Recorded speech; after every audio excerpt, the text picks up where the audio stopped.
આજે આપણે RT act 2009 નો અભ્યાસ કરશું.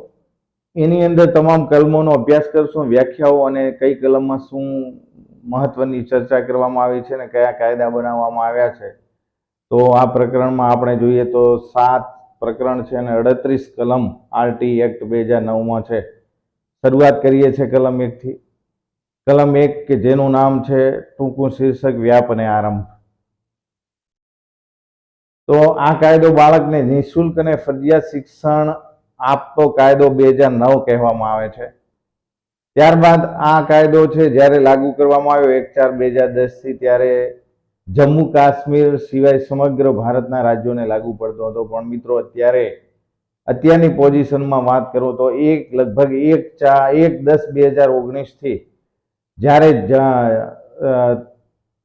370 અને 35A કલમ દૂરથી જમ્મુ કાશ્મીરને સ્પેશિયલ સ્ટેટનો જ્યારે દરજ્જો નાબૂદ કરવામાં આવ્યો, ત્યારે હવે આ કાયદો સમગ્ર ભારતના જેટલા રાજ્યો છે એમને લાગુ પડે છે. ત્યારબાદ બીજી વાત કરીએ તો કેન્દ્ર સરકાર સરકારી રાજપત્રમાં જાહેરનામું બહાર પાડીને આનો અમલ 1/4/2010 થી લાગુ થઈ ગયો છે અને અમલી બની ગયો છે આ કાયદો. બીજી એક વાત કરીએ તો આ કાયદા અંતર્ગત કેટલીક વ્યાખ્યાઓ આપેલી છે. ચેપ્ટરને સમજવા માટે આપણે એની વ્યાખ્યાઓ જોવી જરૂરી છે. તો કલમ જે છે 2 એની અંદર જે વ્યાખ્યાઓ આપવામાં આવી છે તે પણ આપણે જોઈ લઈએ કે વ્યાખ્યાઓમાં શેની વાત કરવામાં આવી છે.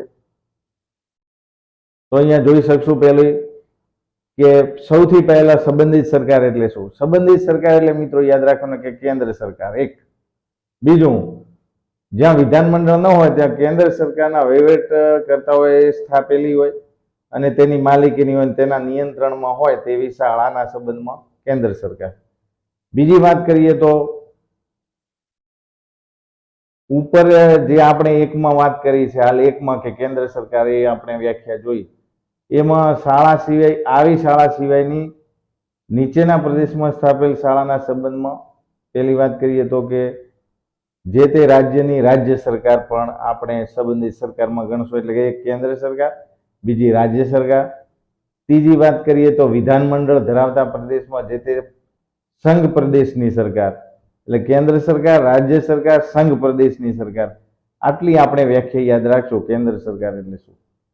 પછી બીજી એક વ્યાખ્યા છે કે ઉપરની વધારાની ફી, એનો અર્થ શું થાય? જ્યાં જ્યાં આપણે આ ચેપ્ટરમાં જોશું એવો શબ્દ આવે કે ઉપરની વધારાની ફી એટલે શું.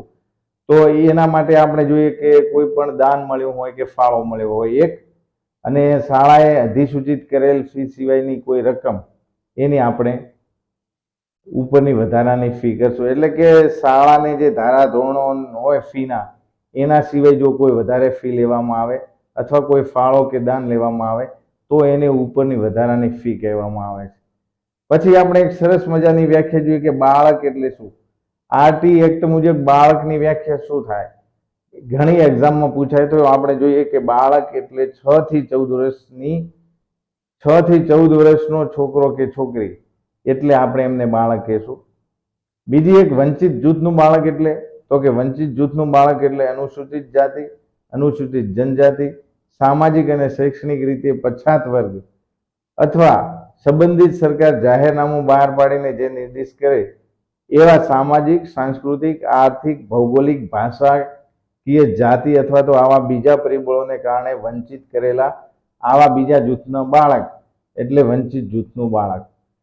આ વંચિત જૂથનું બાળક, અને એ તમારે ખાસ યાદ રાખવાનું, અનુસૂચિત જાતિ એક, અનુસૂચિત જનજાતિ, સામાજિક અને શૈક્ષણિક રીતે પછાત, અને સરકાર જે તે વખતે ધારા ધોરણો નક્કી કરે એ પ્રમાણેનું એ જાતિનું બાળક એટલે વંચિત જૂથનું બાળક. એના પછી આપણે જોઈએ તો નબળા વર્ગનું બાળક એટલે શું. એટલે કે સંબંધિત સરકારે જાહેરનામું બહાર પાડીને નિર્દિષ્ટ કરેલ લઘુત્તમ આવક મર્યાદા કરતા જેમના માતા પિતા અથવા તો વાલીની વાર્ષિક આવક ઓછી હોય એવું બાળક. કે ભાઈ સરકારે નક્કી કર્યું કે જેમની આવક અમુક રકમ કરતા ઓછી હોય તો તેમને આપણે નબળા વર્ગમાં, વીકર સેક્શનમાં લેશું. તો એવા વર્ગના જે બાળક છે કે લઘુત્તમ આવક મર્યાદા કરતા ઓછી આવક મર્યાદા ધરાવતા હોય વાર્ષિક, તો એમના જે બાળક છે એવા વાલી કે માતા પિતાના, તો એમની આપણે એવા બાળકને નબળા વર્ગનું બાળક ગણવામાં આવે છે.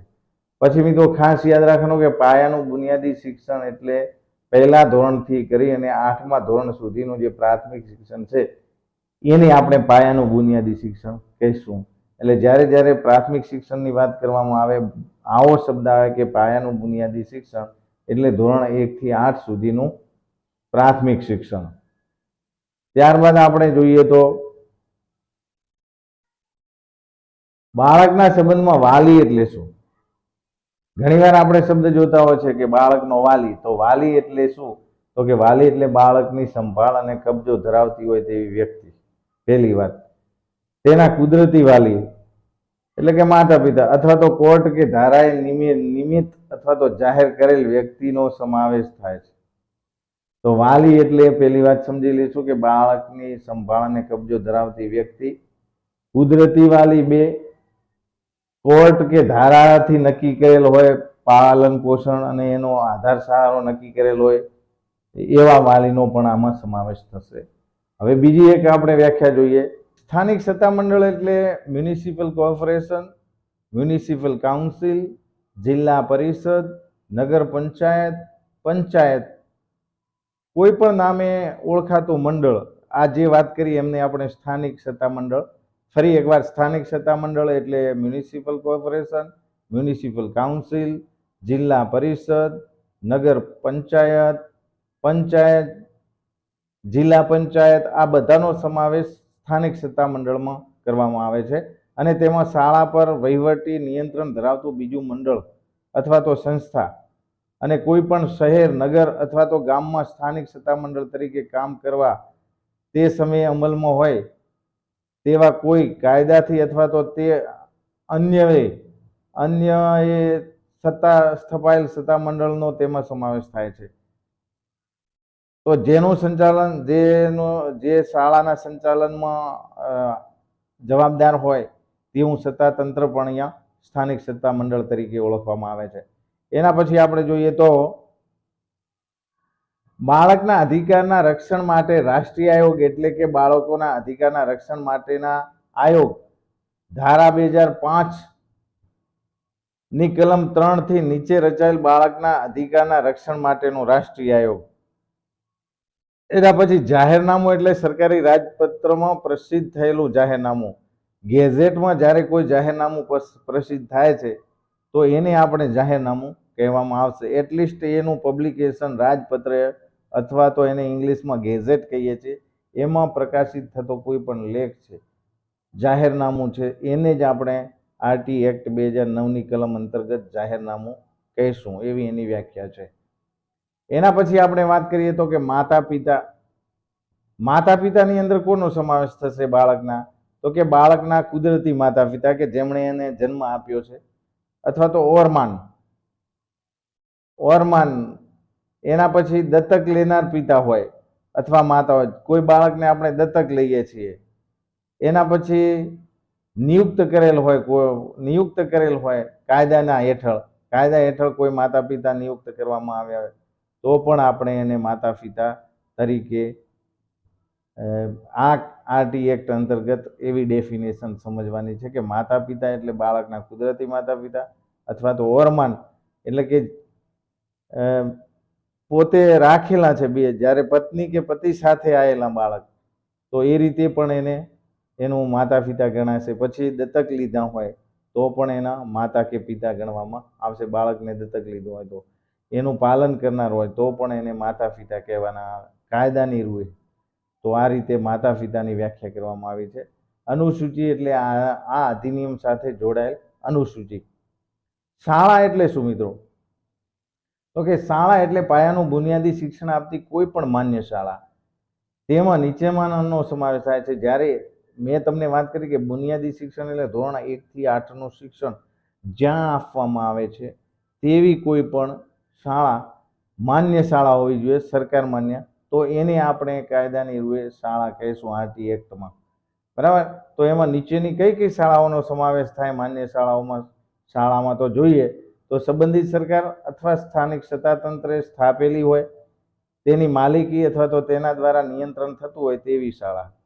પછી બીજી વાત કરીએ તો કે સહાય મેળવતી શાળા એટલે કે પોતાના સંપૂર્ણ અથવા અંશતઃ ખર્ચને પહોંચી વળવા સંબંધિત સરકાર અથવા તો સ્થાનિક સત્તામંડળ પાસેથી સહાય અથવા અનુદાન મેળવતી એટલે કે ગ્રાન્ટેડ શાળાઓ.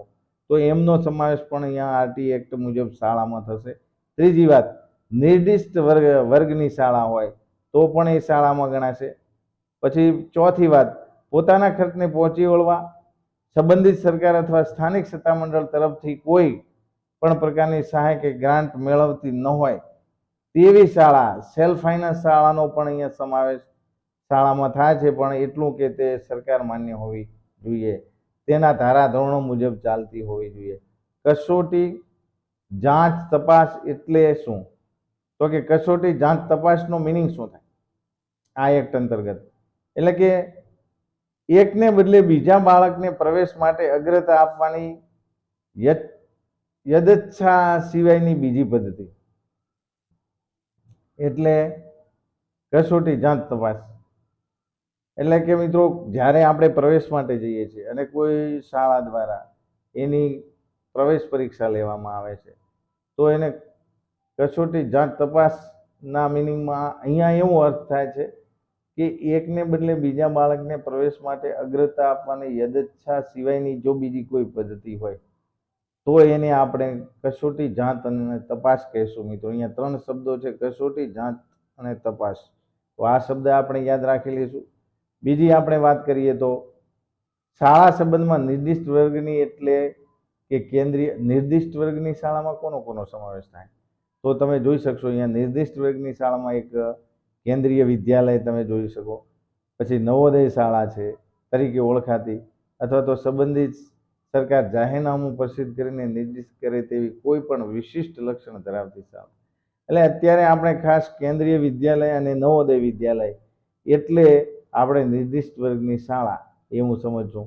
બાળકના અધિકારના રક્ષણ માટેનું રાજ્ય આયોગ એટલે શું? તો કે બાળકના હકના રક્ષણ માટેના આયોગ ધારા 2005ની કલમ 3 નીચે મુજબ રચેલા બાળકોના હકના રક્ષણ માટેનું રાજ્ય આયોગ. બાળકોના હકના રક્ષણ માટે જે આયોગ રચવામાં આવ્યો છે સરકાર દ્વારા, તો એને આપણે બાળકોના અધિકારના રક્ષણ માટેનું રાજ્ય આયોગ કહીશું. આ ખાસ યાદ રાખજો. આ કલમમાં આપણે કલમ 1માં ટૂંકું શીર્ષક અને વ્યાખ્યાની વાત કરી, બીજી કલમમાં આપણે વ્યાખ્યાની વાત કરી, પહેલામાં ટૂંકું શીર્ષક અને વ્યાપની વાત કરી કે સમગ્ર ભારતમાં એ લાગુ પડશે. એનું નામ આરટી એક્ટ 2009 છે. હવે આપણે પ્રકરણ એના પછી કલમ 2માં, કલમ 1માં વ્યાખ્યા અને વ્યાપ જોયું, કલમ 2માં આપણે જુદી જુદી વ્યાખ્યાઓનો અભ્યાસ કર્યો. હવે આપણે પ્રકરણ 2માં મફત અને ફરજિયાત શિક્ષણનો હક અંતર્ગત કેટલીક કલમોનો અભ્યાસ કરશું. તો પ્રકરણ 2માં મફત અને ફરજિયાત શિક્ષણનો હક તમે અહીંયા જોઈ શકો છો. તો એમાં આપણને ટોટલ 3 કલમનો સમાવેશ થશે. તમે અહીંયા જોઈ શકશો. આ ચેપ્ટરમાં પ્રકરણ 2 નું નામ છે. પ્રકરણ 2 નું નામ પણ યાદ રાખી લઈશું, મફત અને ફરજિયાત શિક્ષણનો હક. 3 કલમ આવેલી છે, 3, 4 અને 5. તો કલમ 3 થી સ્ટાર્ટ કરીએ કે મફત. કલમ 3 નું નામ છે મફત ફરજિયાત શિક્ષણ અંગે બાળકનો હક. એની અંદર ચર્ચા કરીએ તો 6 થી 14 વર્ષની ઉંમરના દરેક બાળકને તેની નજીકની શાળામાં પાયાનું બુનિયાદી શિક્ષણ પૂરું થતાં સુધી નિઃશુલ્ક 1 પણ રૂપિયો લીધા વિના અને ફરજિયાત શિક્ષણ મેળવવાનો અધિકાર રહેશે. ખાસ યાદ રાખી લેજો મિત્રો. અને બીજી વાત કરીએ તો કે ઉપરની કલમ 1 હાલ આપણે જોઈએ કે 1માં આપણે વાત કરી તે અનુસાર બાળકને પાયાનું બુનિયાદી શિક્ષણ મેળવતા અને પૂરું કરતા કોઈ અટકાવે તેવી કોઈ પણ પ્રકારની ફી અથવા ચાર્જ અથવા ખર્ચ વસૂલવાની બાળકની જવાબદારી રહેશે નહીં. ફરી એક વાત કે કલમ 1માં પેટા કલમ 1ના હેતુ સારું બાળકને પાયાનું બુનિયાદી શિક્ષણ મેળવતા અથવા પૂરું કરતા અટકાવે તેવી કોઈ પણ પ્રકારની ફી અથવા ચાર્જ અથવા ખર્ચ ચૂકવવાની બાળકની જવાબદારી રહેશે નહીં. એટલે કે એના વાલી પાસેથી કોઈ પણ પ્રકારની ફી લઈ શકાશે નહીં. એના પછી આપણે ફી માટે બાળકને અટકાવી શકાશે નહીં, આવી સ્પષ્ટ જોગવાઈ છે મિત્રો.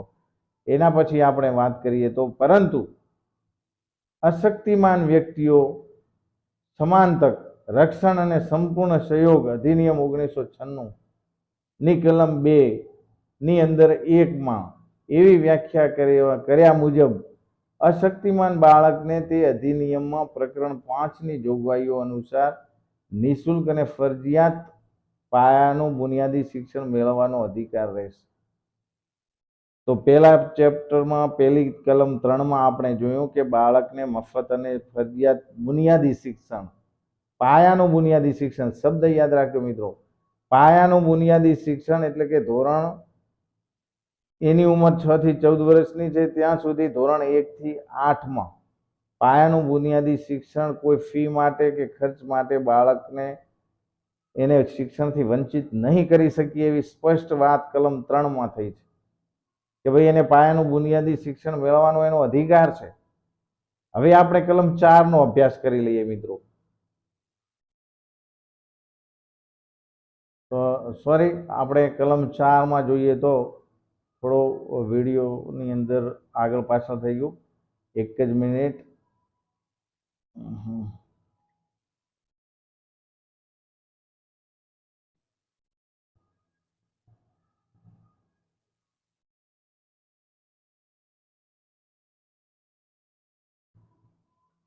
હા, આ બધી વ્યાખ્યાઓ આપણે જોઈ લીધી છે.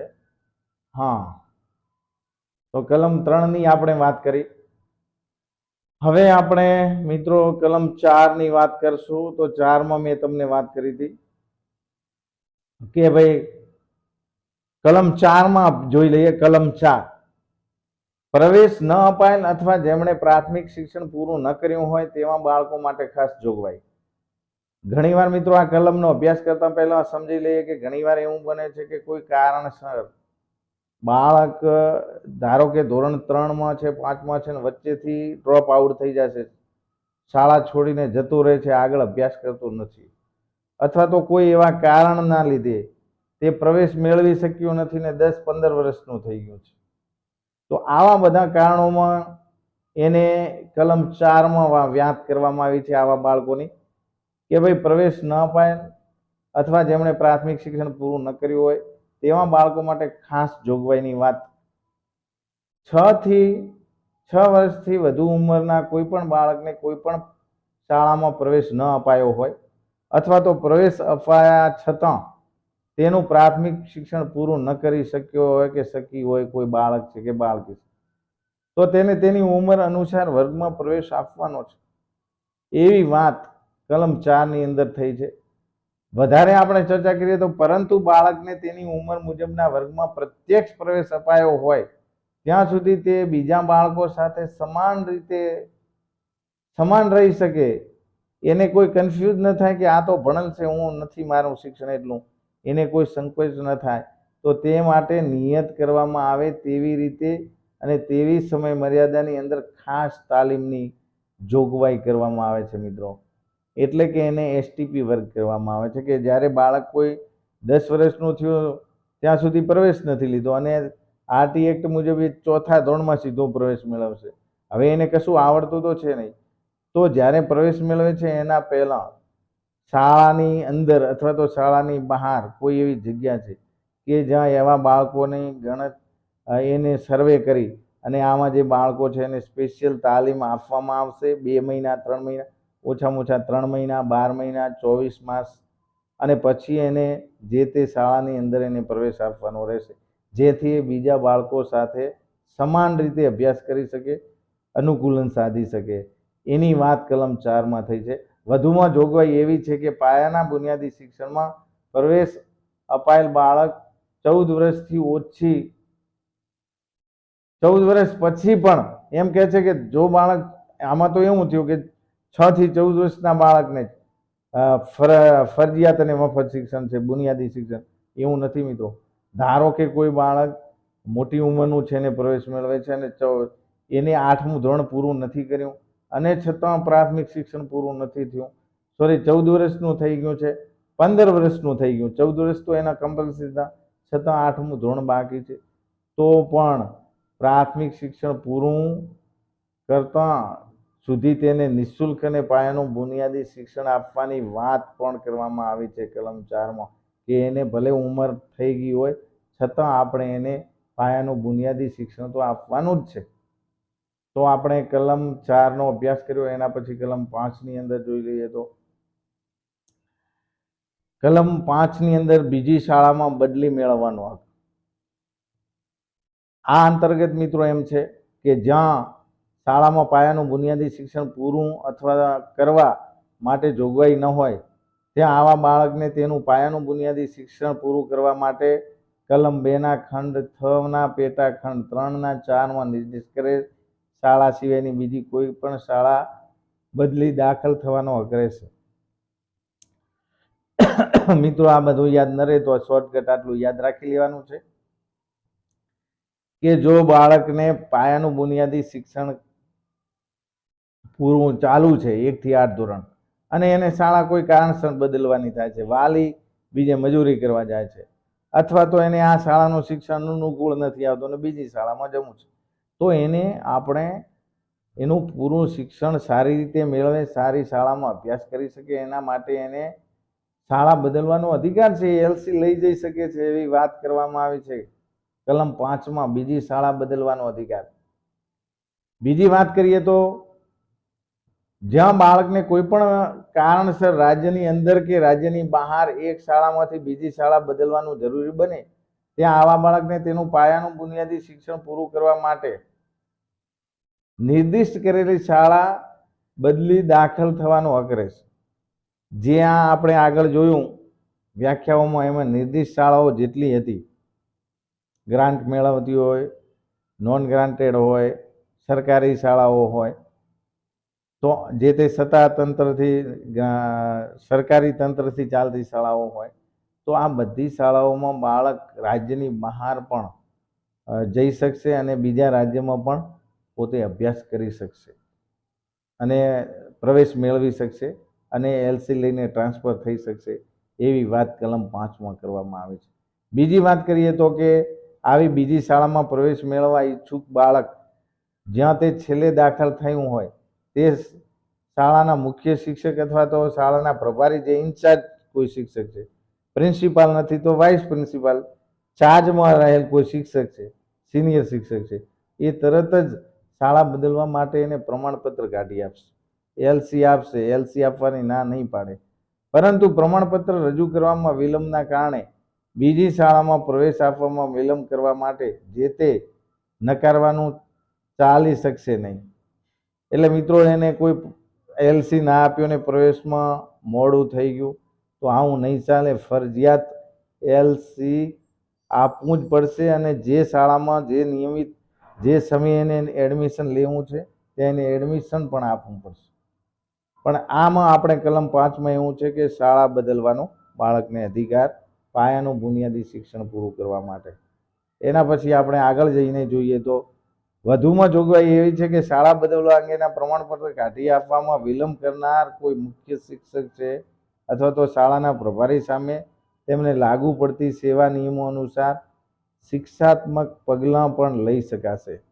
કે ભાઈ તમે જ્યારે વાલીએ માગણી કરી તો તમે ટાઈમસર એને કેમ એલસી ના આપ્યું અને કેમ તમારી સામે પગલાં ન લેવા, શિસ્તના સેવા અને શિસ્ત વિષયક પગલાં ન લેવા, એ રીતે એની સામે અરજી પણ થઈ શકશે. એટલે આપણે શક્ય એટલી વાર મોડામાં મોડો દિવસ 6ની અંદર બાળકને એલસી આપી દેવાનું રહે છે. એના પછી આપણે આગળ જઈએ તો કલમ 3ની વાત કરીએ કે યોગ્ય સરકાર, સ્થાનિક સત્તાતંત્ર અને માતા પિતાની ફરજો. પ્રકરણ 3ની અંદર આપણે પ્રકરણ 2 જોઈ લીધું, મફત અને ફરજિયાત શિક્ષણનો અધિકાર. એમાં કલમ 3, 4 અને 5નો અભ્યાસ કર્યો. 3માં મફત અને ફરજિયાત શિક્ષણ મેળવવાનો અધિકાર. 4ની અંદર આપણે પાયાનું 4ની અંદર આપણે કલમ 4ની અંદર જોયું હતું કે ભાઈ હા એક જ મિનિટ 4માં આપણે પ્રવેશ ન અપાયેલ એસટીપી વર્ગની વાત કરી. કલમ 3માં મફત અને ફરજિયાત બુનિયાદી પ્રાથમિક શિક્ષણ પૂરું કરવાનો બાળકને અધિકાર છે. પછી કલમ 3 એસટીપી વર્ગ પ્રવેશ ન અપાયેલ બાળકો માટે જોગવાઈ, અને કલમ 5 શાળા બદલવાનો અધિકાર. આ 3 કલમનો આપણે યાદ પણ રાખતા જશું અને સરસ રીતે આપણે દરેકની ઊંડાણપૂર્વક સમજ મેળવતા રહીશું. એના પછી વાત આપણે કરીએ તો અહીંયા હવે આપણે પ્રકરણ 3 અંદર જોઈ લઈએ તો કે યોગ્ય સરકાર, સ્થાનિક સત્તાતંત્ર અને માતા પિતાની ફરજો.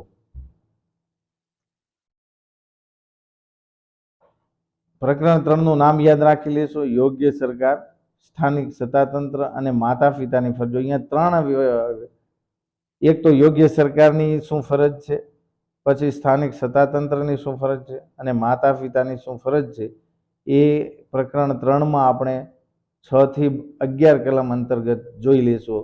અને દરેક કલમનું નામ અને કલમમાં શું ચર્ચા કરવામાં આવી છે અને શું એની જોગવાઈ છે એ બધી આપણે વસ્તુ યાદ રાખતા જશું. તો કલમ 6ની અંદર જોઈએ તો શાળા સ્થાપવા માટે યોગ્ય સરકાર અને સ્થાનિક સત્તાતંત્રની ફરજો જોઈએ તો કલમ 6 આ રીતે મિત્રો યાદ રાખવાની કે શાળા સ્થાપવાની વાત થઈ. કલમ 6માં શાળાની સ્થાપના, પણ શાળા કોણ સ્થાપવા છે, એની જવાબદારી કોની છે? તો કે યોગ્ય સરકાર અને સ્થાનિક સત્તા મંડળની ફરજ છે. આ કાયદા અનુસાર જોગવાઈઓનો અમલ કરવા માટે શાળા સ્થાપાઈ ન હોય તેવા વિસ્તારમાં અથવા તો નજીકની મર્યાદાની અંદર સંબંધિત સરકાર અથવા સ્થાનિક સત્તા મંડળ આ ધારાના અમલથી 3 વર્ષની અંદર શાળા સ્થાપશે. જ્યારથી આરટી એક્ટ અમલમાં આવ્યા અત્યારે તો અમલમાં છે જ, તો 3 વર્ષની અંદર જ્યાં જ્યાં નક્કી કરેલ અંતર સુધીમાં કોઈ શાળા નથી તો ત્યાં શાળા સ્થાપવાની વાત સ્થાનિક સત્તાતંત્ર અને યોગ્ય સરકારની જવાબદારી છે.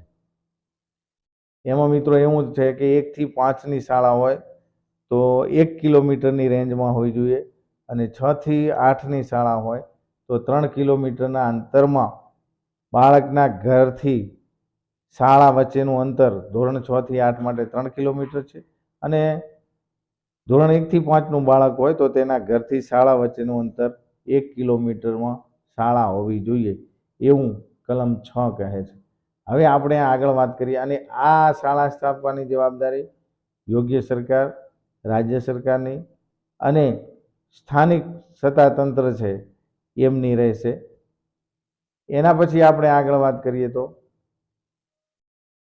નાણાકીય અને બીજી જવાબદારીઓનું વિભાજન એટલે કલમ 7માં આપણે નાણાંની વસ્તુ યાદ રાખવાનું. નાણાં એટલે રૂપિયા, તો 7 એટલે નાણાકીય વિભાજન અને બીજી જવાબદારીઓની વાત થઈ છે. તો કે આ કાયદાની જોગવાઈના અમલ માટે નાણાં પૂરા પાડવાની, હવે આ કાયદો તો બની ગયો, શાળા સ્થાપવાની વાત થઈ, તો આના માટે નાણાં પૂરા પાડવાની કેન્દ્ર અને રાજ્ય સરકારની સહવર્તી જવાબદારી રહેશે. એવું હોય છે મિત્રો કે 60-40નો રેશિયો પણ હોય છે, ઘણી જગ્યાએ 65-35નો રેશિયો હોય છે અને 90-10નો રેશિયો હોય છે. તો આપણે 60-40 હોય છે કે 60% કેન્દ્ર સરકારની ગ્રાન્ટ મળતી હોય છે, 40% રાજ્ય સરકારની ગ્રાન્ટ હોય છે, અને આ રીતે જે ખર્ચ આવે છે એ પૂરો એ કેન્દ્ર અને રાજ્યના નાણાંમાંથી શાળા મંજૂર થઈ હોય તો શાળા બનાવવાનું હોય છે, એની ગ્રાન્ટો મળતી હોય છે. તો આ રીતે નાણાંની જવાબદારીઓનું વિભાજન થયેલું હોય છે. તો કલમ 7માં આપણે જોઈ લીધો. એના પછી આ અધિનિયમની જોગવાઈના અમલ માટે રોકાણ અને આવર્તક ખર્ચનો અંદાજ કેન્દ્ર સરકાર તૈયાર કરશે કે ભાઈ કેટલો ખર્ચ, બજેટ, કે શાળા સ્થાપવી છે તો એનું બજેટ કેટલું રહેશે, તો એ કેન્દ્ર સરકાર નક્કી કરશે. કેન્દ્ર સરકાર પેટા કલમ 2માં જણાવેલ રાજ્ય સરકારો સાથે પરામર્શ કરી અને વખતોવખત નક્કી કરવામાં આવે તેટલા ખર્ચની ટકાવારી મહેસૂલની સહાયક ગ્રાન્ટ તરીકે રાજ્ય સરકારને પૂરી પાડશે. બજેટમાં નક્કી થયા પ્રમાણે ગ્રાન્ટો પણ આપવી અને રાજ્યને આપશે, અને રાજ્ય તેમાંથી ખર્ચ કરીને શાળા નિભાવશે, શાળાનું બિલ્ડિંગ તૈયાર કરશે. કોઈ પણ રાજ્ય સરકારને પૂરું પાડવામાં વધારાના સંશોધન માટે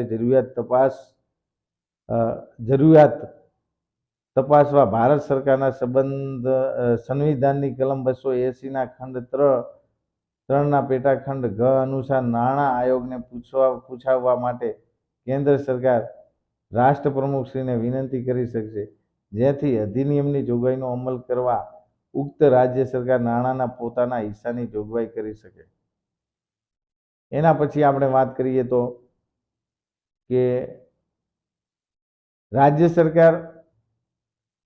સરકારને કેન્દ્ર સરકારે આપેલ બીજા સંશોધનોને ધ્યાનમાં લીધા બાદ આ જોગવાઈના અમલ માટે નાણાં પૂરા પાડવા માટે રાજ્ય સરકાર જવાબદાર રહેશે. એના પછી આપણે વાત આગળ કરીએ તો કે કલમ 29 હેઠળ નિર્દિષ્ટ કરેલ શૈક્ષણિક મંડળની મદદથી રાષ્ટ્રીય અભ્યાસક્રમનું માળખું વિકસાવશે. હવે કેન્દ્ર સરકારની શું જવાબદારી છે એની વાત કરીએ તો કે કલમ 29 હેઠળ નિર્દિષ્ટ કરેલ શૈક્ષણિક મંડળની મદદથી રાષ્ટ્રીય અભ્યાસક્રમ બનાવવામાં આવશે. તમને ખબર છે મિત્રો કે રાષ્ટ્રીય અભ્યાસક્રમ બનાવવા માટે NCERT અને GCERT તો એમની વાત કરવામાં આવી છે. તો કે એ શૈક્ષણિક મંડળો છે એમના દ્વારા રાષ્ટ્રીય અભ્યાસક્રમનું માળખું બનાવવામાં આવશે. શિક્ષકની તાલીમ માટેના ધારા ધોરણો વિકસાવવામાં આવશે અને તાલીમનો અમલ થશે અને તાલીમ પણ આપવામાં આવશે. એના પછી નવા આવિષ્કાર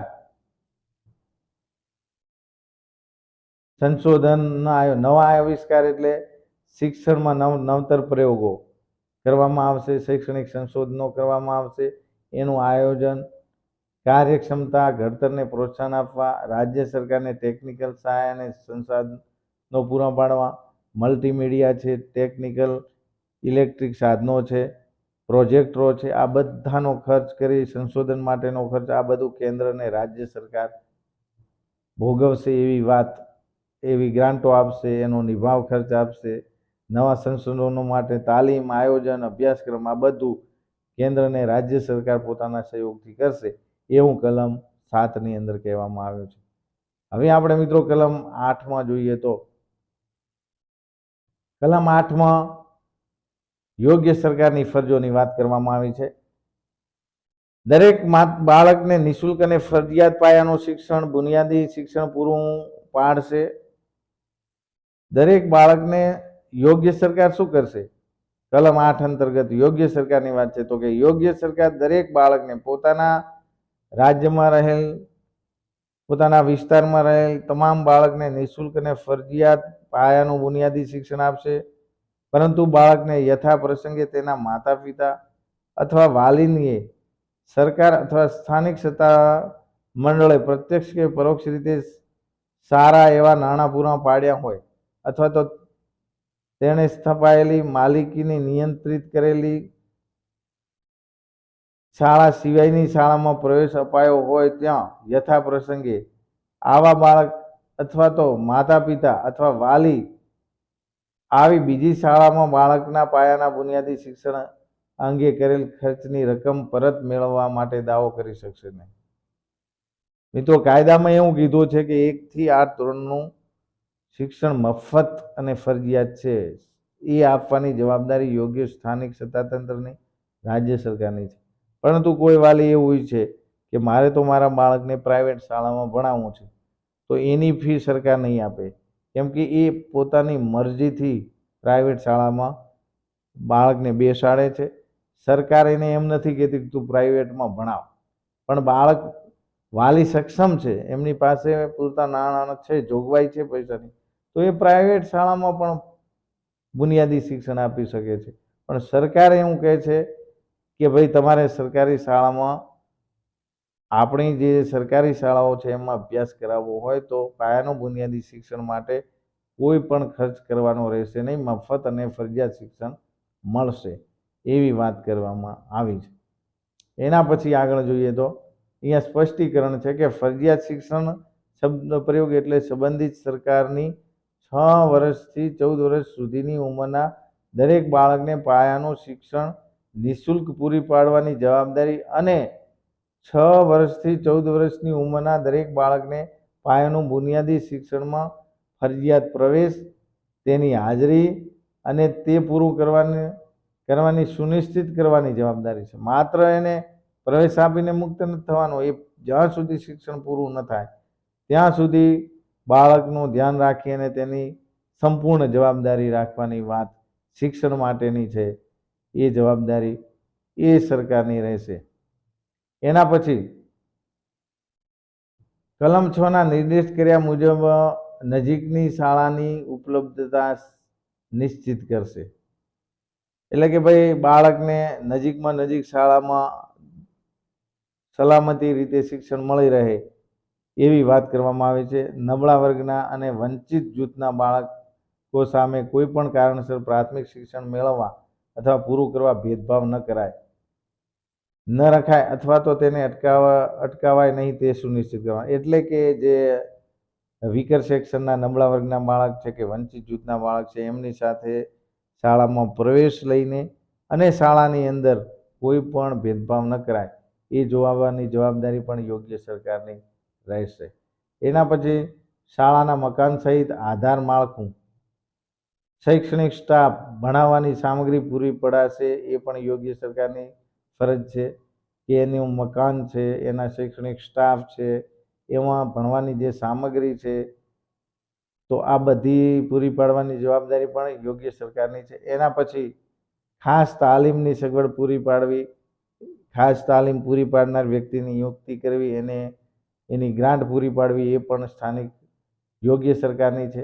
દરેક બાળકને પાયાનું બુનિયાદી શિક્ષણમાં પ્રવેશ, હાજરી અને પૂરું કરવા અંગે દેખરેખ અને નિયંત્રણ રાખવાની જવાબદારી પણ યોગ્ય સરકારની છે. અનુસૂચિમાં નિર્દિષ્ટ કરેલ ધોરણો અને માપદંડોને અનુરૂપ પાયાના બુનિયાદી શિક્ષણની સારી ગુણવત્તા, એટલે કે શિક્ષણની સારી ગુણવત્તા સચવાઈ રહે એ જોવાની જવાબદારી પણ યોગ્ય સરકારની છે. પાયાનું બુનિયાદી શિક્ષણના અભ્યાસક્રમ અને શિક્ષણના કાર્યક્રમો સમયસર થાય એ જોવાની જવાબદારી પણ યોગ્ય સરકારની છે.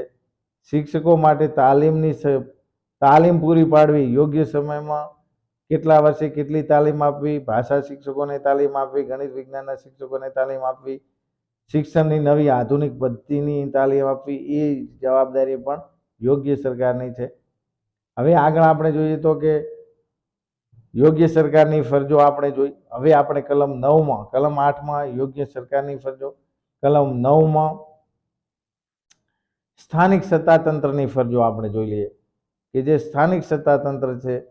સ્થાનિક સત્તાતંત્ર એટલે કે જિલ્લા પંચાયત છે, જિલ્લા પંચાયતની અંદર તાલુકા પંચાયત છે, તાલુકા પંચાયતની અંદર ગ્રામ પંચાયત છે, નગરપાલિકા છે, મ્યુનિસિપલ કોર્પોરેશન છે, પછી નગર નિગમ છે. આ બધાની એ સ્થાનિક સત્તાતંત્રની ફરજોની આપણે વાત કલમ 9ની અંદર કરવામાં આવે છે કે દરેક બાળકને નિઃશુલ્ક અને ફરજિયાત પાયાનું બુનિયાદી શિક્ષણ પૂરું પાડશે એ સ્થાનિક સત્તાતંત્રની ફરજ છે.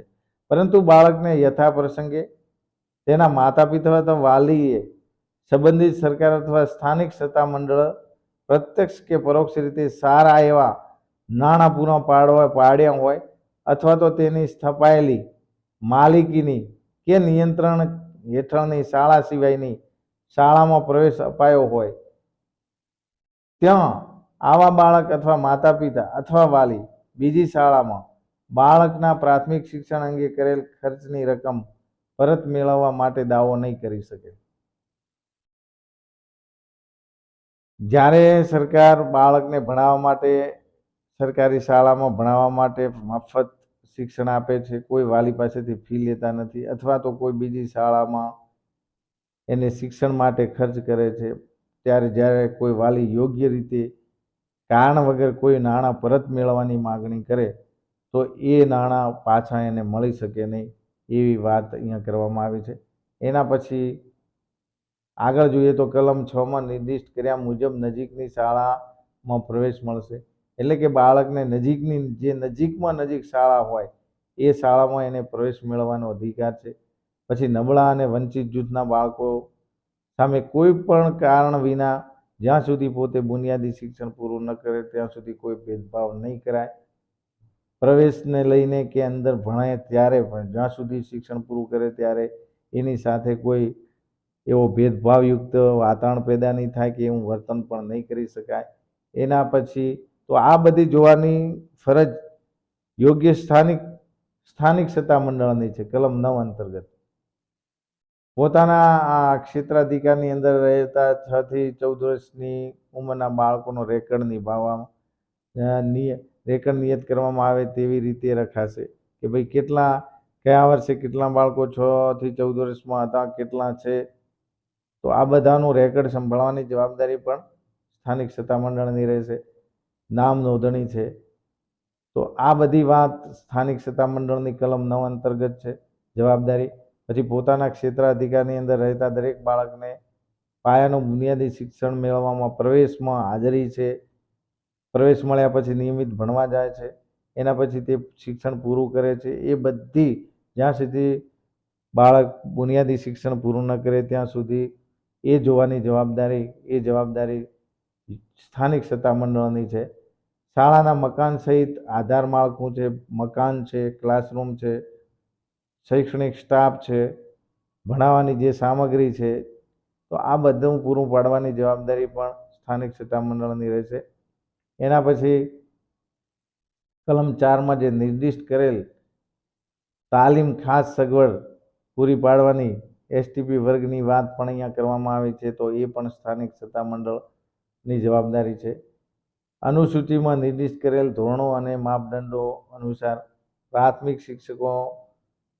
પ્રાથમિક શિક્ષણની સારી ગુણવત્તા જળવાઈ રહે, સારું શિક્ષણ મળી રહે, પૂરું શિક્ષણ મળે છે કે નહીં, સમયસર અભ્યાસક્રમ પૂરો થાય છે કે નહીં, એ જોવાની જવાબદારી પણ કલમ 9 અંતર્ગત સ્થાનિક સત્તામંડળની છે. પાયાનું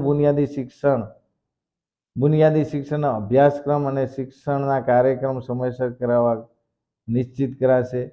શિક્ષકો અને તાલીમ અપાશે.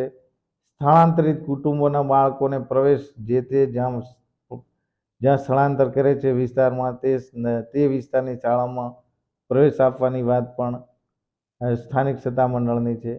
પોતાના ક્ષેત્રાધિકારની અંદર શાળાની કામગીરી પર દેખરેખ નિયંત્રણની વાત પણ કરવામાં આવી છે અને શૈક્ષણિક કેલેન્ડર નક્કી કરવાની વાત પણ કલમ 9 અંતર્ગત સ્થાનિક સત્તામંડળની છે. તો આ બધી જવાબદારીઓ કલમ 9 અંતર્ગત આપણે સ્થાનિક સત્તામંડળની શું જવાબદારી છે બાળકને શિક્ષણ પૂરું પાડવાની એ જોયું. એના પછી આપણે કલમ 10નો અભ્યાસ કરી લઈએ. તો ભાઈ કે યોગ્ય સરકારની ફરજ છે, સ્થાનિક સત્તામંડળની છે, તો કેટલીક ફરજો માતા પિતાની પણ છે. તો એ કલમ 10ની અંદર આપણે જોઈએ કે માતા પિતા અને વાલીની ફરજ શું છે, તો કે પોતાના બાળક અથવા તો પાલ્યને નજીકની શાળામાં પાયાના બુનિયાદી શિક્ષણમાં દાખલ કરવા અથવા કરાવવાની દરેક માતા પિતા અને વાલીની ફરજ છે કે પોતાનું જે બાળક છે એને દાખલ શાળામાં કરવા જાય, એને પ્રવેશ અપાવે અને નિયમિત શાળાએ ભણવા જાય, એ જવાબદારી માતા પિતા અને વાલીની રહેશે. એવી કલમ 10ની અંદર વાત કરવામાં આવે છે. હવે કલમ 11માં આપણે જોઈએ તો કલમ 11માં એવું કહેવામાં આવ્યું છે કે સંબંધિત સરકારે પૂર્વ શાળા શિક્ષણ પૂરું પાડવું. કલમ 11 સંબંધિત સરકારે પૂર્વ શાળા શિક્ષણ પૂરું પાડવું. 3 વર્ષથી ઉપરની વયના બાળકને પાયાના બુનિયાદી શિક્ષણ માટે તૈયાર કરવા અને તે 6 વર્ષની ઉંમર પૂરી કરે ત્યાં સુધી બધા બાળકો માટે બાળપણની વહેલી સંભાળ અને શિક્ષણ પૂરું પાડવા. આવા બાળક માટે નિઃશુલ્ક પૂર્વ શાળા શિક્ષણ પૂરું પાડવા માટે સંબંધિત સરકારની જરૂરી વ્યવસ્થા કરશે. ફરી એકવાર મિત્રો જોઈ લઈએ કે જે બાળકને 3 વર્ષ પૂરા થઈ ગયા છે, એટલે કે 3 વર્ષથી ઉપરના છે, તો એમના માટે એમના જે શિક્ષણ છે ને એનું નામ છે પૂર્વ શાળા શિક્ષણ. તો આ જે 3 વર્ષથી ઉપરના બાળક છે એમને પાયાનું બુનિયાદી પૂર્વ શાળા શિક્ષણ મળી રહે અને પાયાનું બુનિયાદી શિક્ષણ પૂરું મેળવવા માટે તૈયાર થાય. પૂર્વ શાળા શિક્ષણ માટે તૈયારી કરવા અને પાયાનું બુનિયાદી શિક્ષણ મેળવવા માટે બાળકને તૈયાર કરવા માટે early childhood care and education એટલે કે આંગણવાડી કેન્દ્રોની વાત કરવામાં આવે છે. નંદઘર અત્યારે આપણે એમને કહીએ છીએ. તો આંગણવાડીમાં બાળક જાય અને ત્યાં શિક્ષણ મેળવે અને તૈયાર થાય, પૂર્વ શાળા શિક્ષણ મેળવી અને બાળક તૈયાર થઈ અને પાયાનું બુનિયાદી શિક્ષણ મેળવવા માટે તત્પર થાય, તૈયાર થાય. એના માટે આંગણવાડી કેન્દ્રોમાં જાય બાળક, એમનું ત્યાં નામાંકન થાય, નિયમિત જાય, એ જોવાની જવાબદારી સંબંધિત સરકારની છે. એવું કલમ 11માં કહેવામાં આવ્યું છે. અને એ વ્યવસ્થા કરવાની જવાબદારી યોગ્ય સરકારની, સંબંધિત સરકારની છે. હવે આપણે પ્રકરણ 4 જોઈ લઈએ. આપણે કલમ 6 થી 11નો અભ્યાસ પ્રકરણ 3ની અંદર કર્યો કે ભાઈ યોગ્ય સરકાર, સ્થાનિક સત્તાતંત્ર અને માતા પિતાની ફરજો, એ કલમ 6 થી 11માં આપણે જોઈએ. હવે પ્રકરણ 4નું નામ આપણે યાદ રાખી લેશું. શાળા અને શિક્ષકોની શું જવાબદારીઓ છે. સૌથી મોટું ચેપ્ટર આરટી એક્ટ 2009માં હોય તો પ્રકરણ 4 છે. એમાં કલમ 12 થી 28 એ એક જ પ્રકરણમાં 4માં છે. 12 થી 22 કલમ છે એ શાળાની જવાબદારી છે, અને 23 થી 28 છે એ શિક્ષકોની જવાબદારીની વાત છે. હવે આપણે કલમ 12 જોઈએ તો નિઃશુલ્ક અને ફરજિયાત શિક્ષણ માટે શાળાની જવાબદારીનો વ્યાપ જોઈએ. આ ધારાના હેતુસર એટલે કે આ કાયદા અંતર્ગત શાળા એટલે કે તેમાં દાખલ કરેલ બધા વિદ્યાર્થીઓને જે નક્કી કરેલા છે એ શાળાના નિઃશુલ્ક અને ફરજિયાત શિક્ષણ પૂરું પાડશે. એટલે કે શાળાની જવાબદારી રહેશે કે બાળક એ શાળામાં નિઃશુલ્ક અને ફરજિયાત શિક્ષણ પૂરું પાડશે. જે શાળામાં બાળક દાખલ થાય એ શાળાની જવાબદારી રહેશે કે ત્યાં બાળકને નિઃશુલ્ક અને મફત ફરજિયાત શિક્ષણ આપવામાં આવે. એ કલમ 12 કહે છે. નિઃશુલ્ક અને ફરજિયાત શિક્ષણ માટે શાળાની જવાબદારી રહેશે. પછી બીજી વાત કે તેમાં દાખલ કરેલ બાળકના અમુક પ્રમાણને ઓછામાં ઓછા 25%ને આધીન રહીને તેના આવર્તક વાર્ષિક ખર્ચ માટે મળેલી તેની વાર્ષિક આવર્તક સહાય અથવા અનુદાન તરીકે કલમ 2ના ખંડ 6ના પેટા ખંડ 2માં નિર્દિષ્ટ કરેલ શાળા નિઃશુલ્ક અને ફરજિયાત પાયાનું બુનિયાદી શિક્ષણ પૂરું પાડશે. એટલે મિત્રો આમાં એની વાત થઈ કે 25% જે નબળા વર્ગના બાળક છે, વીકર સેક્શન, તો 25% બાળકોને કોઈ પ્રાઇવેટ શાળા છે એમાં પણ સરકાર પ્રાઇવેટ શાળામાં વાલી ભણાવવા ઈચ્છે છે તો 25% મફત અને ફરજિયાત પ્રવેશ પ્રાઇવેટ શાળાઓમાં પ્રવેશ અપાવી અને ત્યાં પણ બાળક અભ્યાસ કરી શકે પ્રાઇવેટ શાળામાં, તો એ જે એના માટે જે ખર્ચ છે, નાણાં છે, એ સરકાર આપશે. તો આ 25% જે નબળા વર્ગના બાળક છે એમને ત્યાં પ્રવેશ મળે એવી શાળાઓમાં એની વાત કરવામાં આવી છે. એના પછી આપણે આગળ જઈએ તો નબળા વર્ગ અને વંચિત બાળકોને નજીકની શાળામાં તે વર્ગના બાળકોની કુલ સંખ્યાના ઓછામાં ઓછા 25% બાળકને નિર્દિષ્ટ કરેલ શાળાના ધોરણ 1માં દાખલ કરશે અને મફત અને ફરજિયાત પ્રાથમિક શિક્ષણ પૂરું પાડશે. એટલે દરેક શાળામાં 25% નબળા વર્ગના અને વંચિત જૂથના બાળકોને પ્રવેશ અપાય એ જોવાની જવાબદારી જે તે શાળાની રહેશે. દરેક અત્યારે તો પ્રાઇવેટ શાળા અને સરકારી શાળામાં તમામમાં 25% પ્રવેશ ફરજિયાત છે. એના પછી આપણે આગળ જોઈએ તો પરંતુ વધુમાં કલમ 2ના ખંડ 6માં નિર્દિષ્ટ કરેલ શાળા પૂર્વ શાળા શિક્ષણ પૂરું પાડતી શાળા હોય ત્યાં આવી પૂર્વ શાળા શિક્ષણમાં પ્રવેશ માટે ખંડ ક થી ગની જોગવાઈ લાગુ પડશે. એના પછી આગળ જોઈએ તો કે નિઃશુલ્ક અને ફરજિયાત પાયાનું બુનિયાદી શિક્ષણ પૂરું પાડતી કલમ 2ના ખંડ 6 અને 4માં નિર્દિષ્ટ કરેલ શાળા રાજ્ય નક્કી કરેલ બાળક દીઠ ખર્ચના પ્રમાણમાં અથવા તો બાળક પાસેથી ચાર્જ કરેલ ખરેખર રકમ એ બેમાંથી ઓછું હોય તેટલી રકમ નિયત કરવામાં આવે તે રીતે પરત મેળવશે.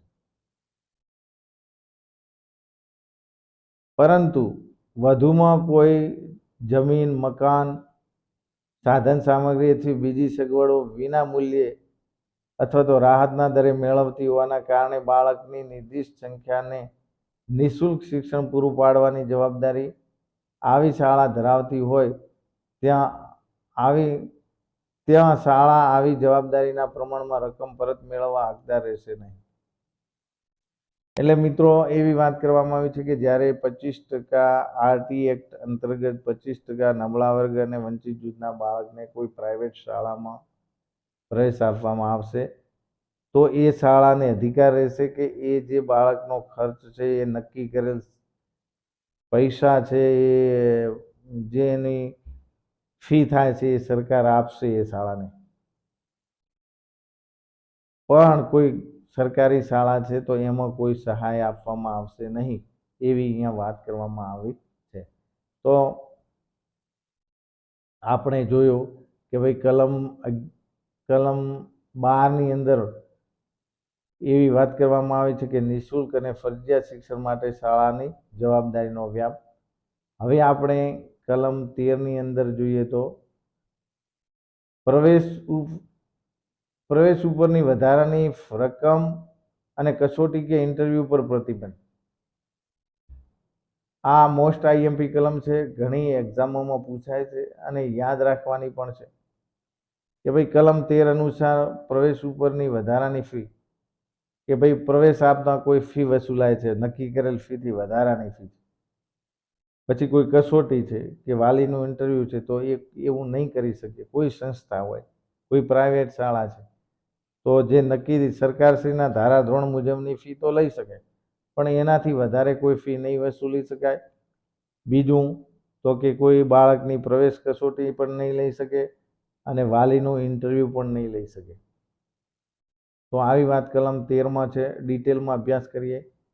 કોઈ શાળા અથવા વ્યક્તિ બાળકને દાખલ કરતી વખતે કોઈ ઉપરની વધારાની કેપિટેશન ફી વસૂલ કરી શકશે નહીં અથવા તેના માતા પિતા કે વાલીને કસોટી તપાસ મુલાકાત ઇન્ટરવ્યુમાંથી પસાર કરશે નહીં. એમનો ઇન્ટરવ્યુ નહીં લઈ શકે. કોઈ શાળા અથવા વ્યક્તિ પેટા કલમ 1ની જોગવાઈનું ઉલ્લંઘન કરીને જો આવું કરે તો શું થાય? તો કે વધારાની ઉપરની ફી, મેં આગળ વ્યાખ્યામાં કહી દીધું કે વધારાની ઉપરની ફી મેળવશે તો તેને દંડની સજા થઈ શકે. વસૂલ કરેલી ઉપરની વધારાની ફીની રકમની 10 ગણી ફી, જેટલી વધારાની ફી લીધી છે એની 10 ગણી ફી રકમ સુધીનો દંડ થઈ શકે છે. આ એક જોગવાઈ છે. પછી બીજું, બાળકને કસોટી તપાસ મુલાકાતને અધીન કરે તેને પ્રથમ ઉલ્લંઘન બદલ ₹25,000 સુધીનો અને પછીના દરેક ઉલ્લંઘન બદલ ₹50,000નો દંડ થશે. જ્યારે કોઈ પણ સંસ્થા છે તો બાળકનું ઇન્ટરવ્યુ લે છે કે એની બાળકની કસોટી લે છે, પ્રવેશ પરીક્ષા લે છે અથવા તો વાલીનું ઇન્ટરવ્યુ લે છે તો આવી શાળાને પ્રથમ વખતે જો આ નિયમનો ભંગ કર્યો છે એટલે પ્રથમ વખતે 25,000 અને બીજી વખતે 50,000નો દંડ થઈ શકે છે. આવી વાત કલમ 13ની અંદર કરવામાં આવી છે કે બાળકનું પ્રવેશ પરીક્ષા, ઇન્ટરવ્યુ કે કેપિટેશન ફી લઈ શકાશે નહીં. એ વાત કલમ 13માં મોસ્ટ આઈએમપી મિત્રો યાદ રાખી લેજો. એના પછી આપણે કલમ 14ની અંદર જોઈએ તો પ્રવેશ માટે ઉંમરની સાબિતી. કલમ 14 પ્રવેશ માટે ઉંમરની સાબિતી. પાયાના બુનિયાદી શિક્ષણના પ્રવેશના હેતુ માટે બાળકને જન્મ, મરણ અથવા લગ્ન નોંધણી અધિનિયમ બાળકના પાયાના બુનિયાદી શિક્ષણમાં પ્રવેશ માટે જ્યારે કોઈ બાળકને બુનિયાદી શિક્ષણ મેળવવું છે 1 થી 8 ધોરણ, ત્યારે જ્યારે એને પહેલા ધોરણમાં પ્રવેશ અપાય છે ત્યારે બાલ વાટિકામાં પ્રવેશ આપવામાં આવે છે ત્યારે બાળકના પ્રવેશ માટે જન્મ, મરણ અને લગ્ન નોંધણી અધિનિયમ 1886ની જોગવાઈઓ અનુસાર આપેલા જન્મ પ્રમાણપત્રના આધારે પ્રવેશ મળે. એક અથવા તો નિયત કરવામાં આવે તેવા બીજા કોઈ દસ્તાવેજના આધારે નક્કી કરવામાં આવશે તે રીતે એને પ્રવેશ આપવામાં આવશે. ઉંમરની સાબિતીના અભાવે કોઈ પણ બાળકને શાળામાં પ્રવેશ આપવાનો ઇનકાર કરાશે નહીં. મિત્રો, બાળકનું જન્મનું પ્રમાણપત્ર ન હોય, નગરપાલિકાનું પ્રમાણપત્ર ન હોય તો પંચાયતનું ચાલે, પંચાયતનું ન હોય તો આંગણવાડી કેન્દ્રનું ચાલે, અને એ પણ ન હોય તો એના માતા પિતાનું એકરારનામું લઈ અને બાળકની ઉંમર માતા પિતા કહે એટલી નક્કી કરી અને એકરારનામું લઈ અને પણ આપણે એમને પ્રવેશ આપવાની વાત કલમ 14માં છે કે પ્રવેશ માટે ઉંમરની સાબિતીના અભાવે એને પ્રવેશ નહીં આપવામાં આવે એવું નહીં બને, એને રોકી શકાશે નહીં, પ્રવેશ આપવાનો છે. હવે કલમ 15 પ્રવેશની ના પાડવી નહીં. કલમ 15માં એવું કહે છે કે ભાઈ પ્રવેશની ના નહીં પાડી શકાય. કલમ 14માં આપણે જોયું કે પ્રવેશ માટે ઉંમરની સાબિતી હતી કે ભાઈ કયા કયા ડોક્યુમેન્ટમાંથી આપણે સાબિત કરશું કે આની ઉંમર આટલી થઈ, અથવા તો કયા કયા પ્રમાણપત્ર લઈશું. હવે કલમ 15ની અંદર પ્રવેશની ના પાડવી નહીં. બાળકને શૈક્ષણિક વર્ષની શરૂઆત વખતે અથવા તો નિયત કરવામાં આવે તેટલા લંબાવેલા સમયની અંદર દાખલ કરવામાં આવશે, પરંતુ લંબાવેલા સમય પછી આવો પ્રવેશ માંગવામાં આવે તો કોઈ પણ બાળકને પ્રવેશ માટે ઇનકાર કરાશે નહીં. એટલે કે જ્યારે જૂન મહિનાથી પ્રવેશની કામગીરી શાળાઓમાં શરૂ થાય છે, એ વખતે કોઈ આવે, વાલી આવે છે, તો આપણે વાલીને એમ નહીં કહી શકીએ ભાઈ હવે તમને આ શાળામાં પ્રવેશ નહીં આપીએ અમે કોઈ પણ કારણસર, અથવા તો પ્રવેશ માટે અમુક માસ નક્કી કરેલો હોય ઓગસ્ટ માસ સુધી, તો એ સમયગાળો પ્રવેશની અવધિ પૂરી થાય એના પછી પણ કોઈ વાલી આવે તો પણ આપણે એમને પ્રવેશ માટે ઇનકાર કરી શકશું નહીં.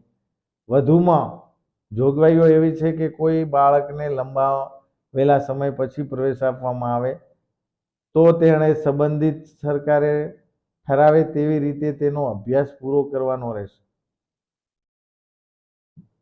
પાછળથી આવે છે તો એ શાળાની જવાબદારી રહેશે કે ભાઈ બાળક મોડો આવ્યો છે તો એને શું જોગવાઈ કરશે, તો એને FLN કરાવી, વાંચન લેખન ગણન કરાવીને પણ તૈયાર કરવાની જવાબદારી શાળાની રહેશે. એને અભ્યાસ પૂરો કરાવવાની જવાબદારી પણ શાળાની રહેશે.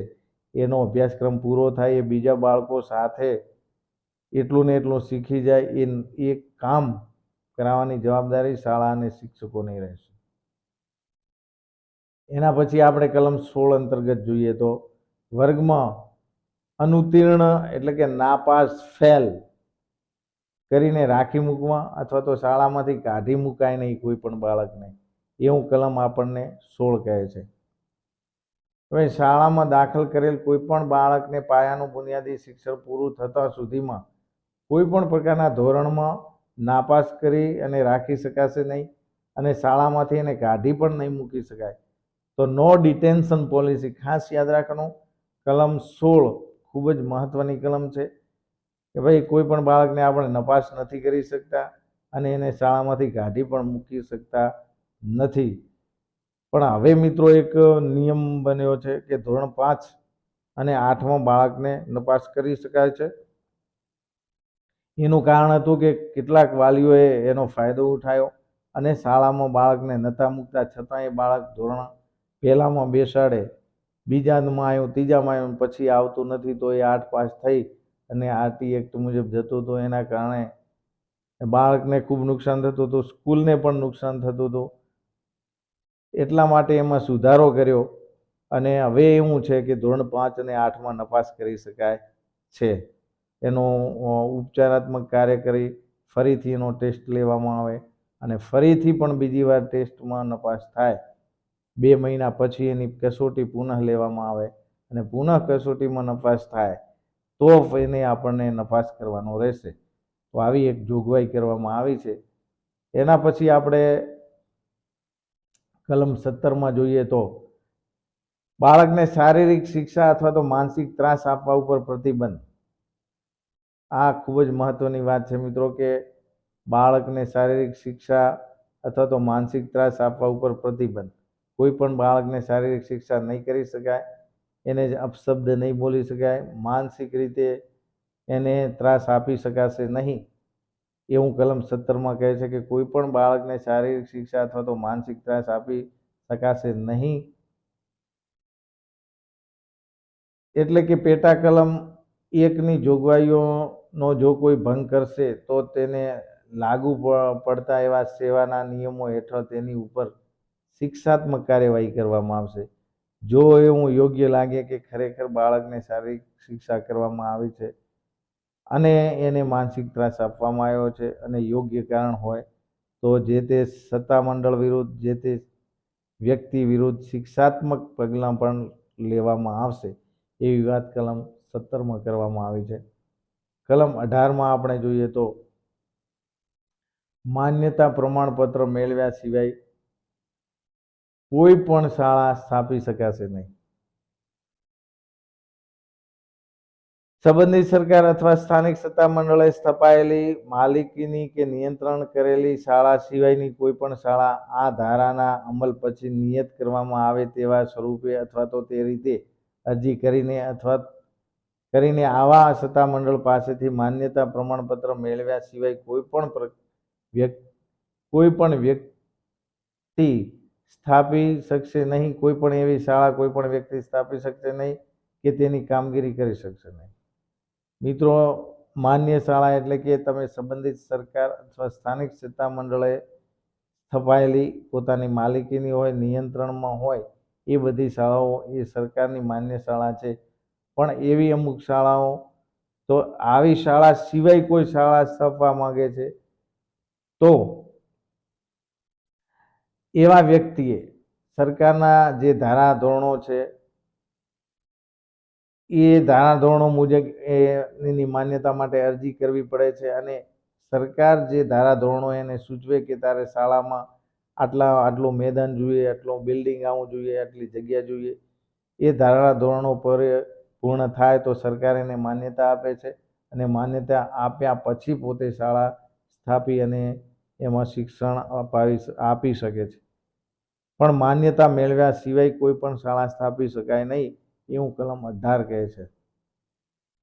એટલે કે કોઈ પણ વ્યક્તિ કોઈ પણ શાળા સ્થાપે છે એના પહેલાં તેને જે તે સંબંધિત સરકાર છે, સ્થાનિક સત્તામંડળ છે એની પાસેથી એણે માન્યતાનું પ્રમાણપત્ર મેળવવાનું રહે છે એવું કલમ 18 કહે છે. એના પછી આપણે જોઈએ તો પેટા કલમ 1 હેઠળ નિયત કરેલ સત્તામંડળે નિયત કરવામાં આવે તેવા સ્વરૂપમાં તેટલા સમયની અંદર તેવી રીતે અને તેવી શરતોની માન્યતા પ્રમાણપત્ર કાઢી આપશે. એના ધારાધોરણો નક્કી થાય એના પછી સત્તાતંત્ર એને પ્રમાણપત્ર આપશે શાળાને અને કલમ 19 હેઠળ નિર્દિષ્ટ કરેલા ધારાધોરણો અને માપદંડો શાળા પરિપૂર્ણ ન કરે ત્યાં સુધી આવી કોઈ માન્યતા નહીં અપાય. એને જે રીતે સૂચવવામાં આવે એવા ધારાધોરણો, પાણીની સુવિધા છે, સેનિટેશનની સુવિધા છે, મેદાનની સુવિધા છે, આ બધી સુવિધા પૂરી થશે તો જ એને સરકાર પ્રમાણપત્ર આપશે અને તો જ શાળા સ્થાપી શકાશે. પણ આ પરિપૂર્ણ ન થાય ત્યાં સુધી એને કોઈ પ્રમાણપત્ર મળશે નહીં. એના પછી માન્યતાની શરતોનું ઉલ્લંઘન થાય. સરકાર જે એને કહે છે કે ભાઈ આટલું હશે તો જ તને પ્રમાણપત્ર આપશે અને પ્રમાણપત્ર આપ્યા પછી જો અમુક સમય પછી એની શાળાની માન્યતાનું ઉલ્લંઘન થાય, નિયત કરેલ સત્તામંડળે લેખિત હુકમ કરીને એની માન્યતા પાછી ખેંચી લેશે. અમુક 12 મહિના પછી એનું ઇન્સ્પેક્શન થાય છે દર મહિને અને એના ધારાધોરણો સચવાય છે કે નહીં તે જોવામાં આવે છે. અને પ્રમાણપત્ર આપ્યા પછી પણ જો સરકારને એવું લાગે કે આ સંસ્થા છે સરકારના નિયમોનું પાલન કરતી નથી, મનસ્વી વર્તન રાખે છે તો એ માન્યતા એની રદ પણ કરી શકે છે સરકાર. એટલે કે માન્યતાની શરતોનું ઉલ્લંઘન કરાતા નિયત કરેલ સત્તામંડળે લેખિત હુકમ કરીને માન્યતા પાછી ખેંચી લેશે. પરંતુ આવા હુકમમાં આવી અમાન્ય શાળામાં ભણતા બાળક માટે તો સુવિધા કરવી જ પડશે. એને નજીકની શાળામાં દાખલ કરાવવાનો છે તેની સૂચનાઓનો સમાવેશ કરવામાં આવશે. પરંતુ વધુમાં આવી શાળાને નિયત કરવામાં આવે તેવી રીતે સુનાવણી કરવાની તક આપવી પડશે કે ભાઈ તમે શા કારણે આવા ધારાધોરણોનું પાલન કર્યું નથી, તો એના માટે તક આપવામાં આવશે ને તક આપ્યા સિવાય માન્યતા પાછી ખેંચી લેવાશે નહીં. એના પછી આપણે આગળ જોઈએ તો પેટા કલમ 3ની હેઠળ માન્યતા પાછી ખેંચવાની તારીખથી કોઈ પણ શાળા કામગીરી ચાલુ રાખશે નહીં. જ્યારે માન્યતા પાછી ખેંચી છે તો પછી એમાં કોઈ શૈક્ષણિક કાર્ય થશે નહીં. કોઈ પણ વ્યક્તિ માન્યતા પ્રમાણપત્ર મેળવ્યા સિવાય શાળા સ્થાપે અથવા ચલાવે અથવા તો માન્યતા પાછી ખેંચી લીધા પછી પણ જો એમાં શૈક્ષણિક કાર્ય ચાલુ હોય તો મિત્રો ખાસ યાદ રાખજો, એક્ઝામમાં પૂછાય છે મોસ્ટ આઈએમપી, તો તેને ₹1 લાખ સુધીનો દંડ થઈ શકે છે. અને ઉલ્લંઘન ચાલુ રાખવાની બાબતમાં પહેલી નોટિસમાં એને ₹1 લાખ દંડ મળશે. અને છતાં પણ જો શાળા ચાલુ રાખે છે અને ઉલ્લંઘન કરે છે તો આ બાબતમાં જેટલા દિવસમાં આ ઉલ્લંઘન ચાલુ રહે, 2 દિવસ 4 દિવસ, તે દરમિયાન દરેક દિવસ માટે ₹10,000 સુધીનો દંડ થઈ શકે છે. પહેલો ₹1 લાખ દંડ, અને પછી માન્યતા રદ થયા પછી પણ જો આવી શાળા ચાલુ રહે તો જેટલા દિવસ ચાલુ રહેશે એ પ્રમાણે ₹10,000 ગણતરી કરી અને એવી સંસ્થાને દંડ આપવાની વાત કલમ આપણે જોયું તો 18 ની અંદર થઈ છે.